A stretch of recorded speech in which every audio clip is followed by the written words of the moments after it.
Hi అండి. Welcome back to మోక్ష maths classes. ఇవాల్టి క్లాస్‌లో నేను సైకాలజీకి సంబంధించి కొన్ని బిట్స్ ప్రిపేర్ చేసి చెప్తున్నానండి. ఎందుకండి స్పెషల్‌గా బిట్స్ ప్రిపేర్ చేసి చెప్తానంటే, ఫేస్ చేసిన ప్రాబ్లమ్ సైకాలజీలోనండి. అందుకని మళ్ళీ సైకాలజీ స్పెషల్‌గా బిట్స్ ప్రిపేర్ చేసి ఇస్తున్నాను.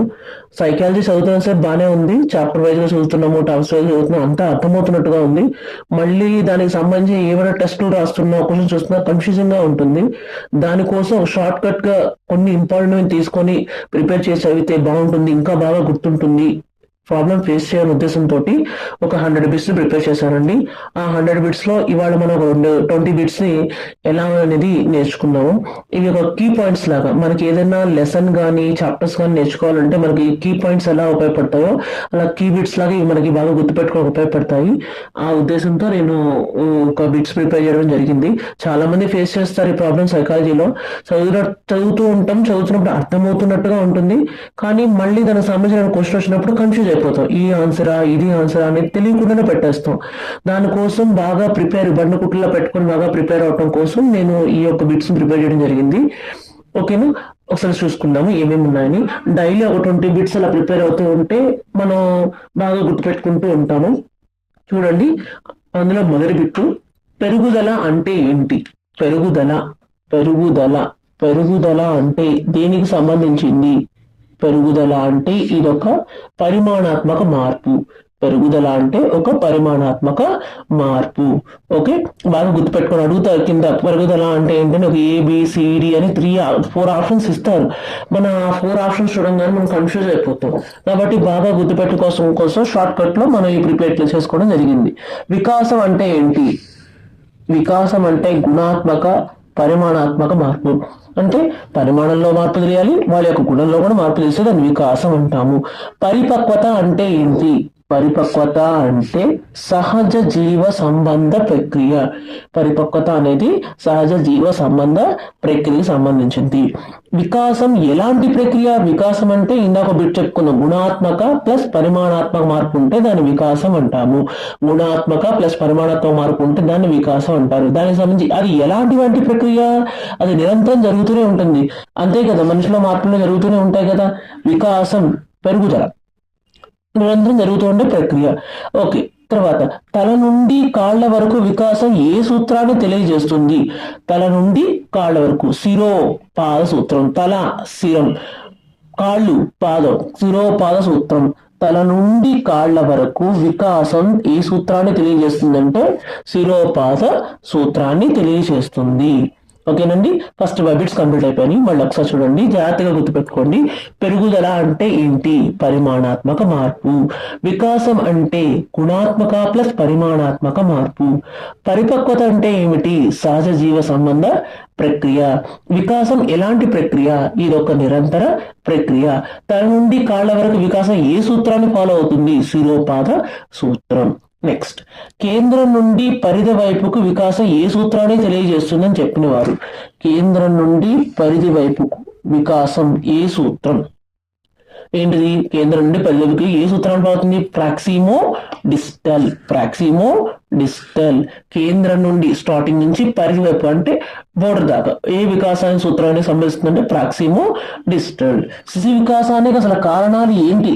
దేని కారణాలు శిశు వికాసానికి? వారసత్వం, పరిసరాలు. ఆ శిశువు అనేది వికాసం చెందడానికి ఏ ముఖ్య కారణాలుగా ఉంటాయంటే వాళ్ళ యొక్క వారసత్వం, వాళ్ళ చుట్టూ ఉన్న పరిసరాలు వాళ్ళ యొక్క వికాసానికి కారణాలుగా ఉంటాయి. ఆ రెండు బాగుంటేనే వాళ్ళ యొక్క వికాసం బాగా జరుగుతుంది. అలాగా ఆ శిశు వికాసంలో బాల్య దశని ఏమంటారు? బాల్య దశని సామాజీకరణ దశ. ఏమంటారండి? సామాజీకరణ దశ. బాల్య దశను సామాజీకరణ దశ అంటారు. కౌమార దశని ఏమంటారు? పరివర్తన దశ. కౌమార దశని పరివర్తన దశ అంటారు. శిశువు మొదటి గురువు ఎవరు? అందరికీ తెలిసిందే అండి. ఏ శిశువుకైనా, ఏ పిల్లవాడికైనా మొదటి గురువు తల్లి. ఇది ఎవ్వరు చెప్పక్కర్లేదండి. మొదటి గురువు ఎవరు అంటే ఎవరికైనా, ఏ పిల్లవాడికైనా, ఏ పిల్లకైనా తల్లి. ఓకేనా? 5 to 5 చేసేసుకున్నాము. 6 to 10 ఒకసారి రీడ్ చేసుకుందాం. కేంద్రం నుండి పరిధి వైపు వికాసం ఏ సూత్రాన్ని తెలియజేస్తుంది? ప్రాక్సిమో డిస్టల్. శిశు వికాసానికి కారణాలు ఏంటివి? వారసత్వము, పరిసరాలు. ఆ బాల్య దశని ఏమని పిలుస్తాము? సామాజీకరణ దశ. కౌమార దశని ఏమని పిలుస్తాము? పరివర్తన దశ. శిశువు మొదటి గురువు ఎవరు? తల్లి. ఇక్కడ దాకా 10 బిట్లు కంప్లీట్ అయినాయండి.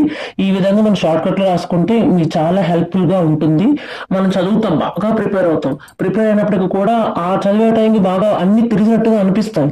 మళ్ళీ మనం ఫార్వర్డ్ రివిజన్ చేసుకుంటూ ఏమైనా టెస్ట్లు కండక్ట్ చేసుకుంటున్నప్పుడు మనకు అది తెలియకుండా కన్ఫ్యూజ్ అవుతూ ఉంటాం. దానికోసమేనండి మెయిన్ ఇంపార్టెంట్ పాయింట్స్ ఈ విధంగా తీయడం జరిగింది.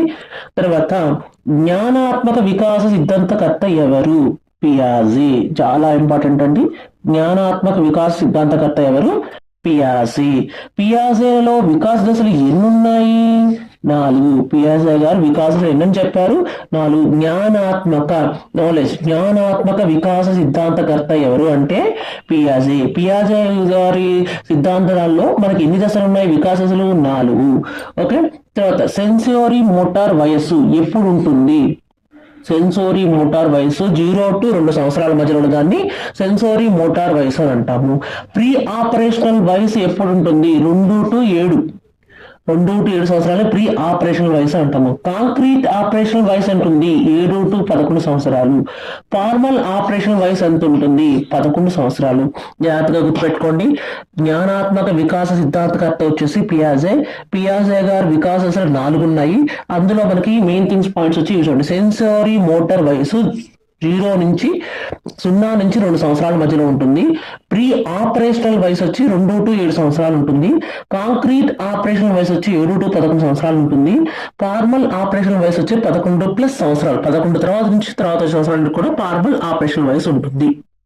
ఓకేనా? ఈ ఆర్బిట్లు అండి. తర్వాత ఆబ్జెక్ట్ పర్మానెన్స్ ఏ దశలో ఉంటుంది?